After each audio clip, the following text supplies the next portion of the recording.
জামায়াতে ইসলামীর দলীয় সিদ্ধান্তে ডাকসু নির্বাচনে বিজয়ী ইসলামী ছাত্র শিবিরের নেতারা গত বৃহস্পতিবার সকালে রায়ের বাজারের বধ্যভূমিতে দোয়া ও মোনাজাত করেছেন।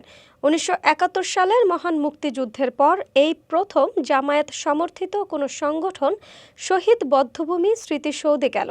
এই ঘটনাকে ৭১-এর স্বাধীনতা যুদ্ধবিরোধী ভূমিকার বিষয়ে জামায়াতের এত দিনকার দলীয় অবস্থান পরিবর্তনের ইঙ্গিত হিসেবে দেখা হচ্ছে।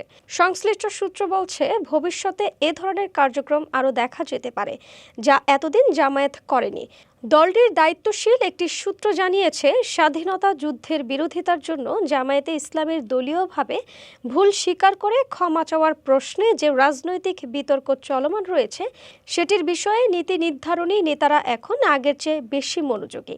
এ ব্যাপারে শিগগির ইতিবাচক সিদ্ধান্ত আসতে পারে বলে জামায়াতের উচ্চ পর্যায়ের একাধিক নেতারা জানিয়েছেন। তবে এর জন্য দলটির শীর্ষ নেতৃত্ব সহ সর্বোচ্চ নীতি নির্ধারণী পর্ষদ, কেন্দ্রীয় মজলিসে শুরা উপযুক্ত প্রেক্ষাপট ও অনুকূল পরিবেশ কথা চিন্তা করছে।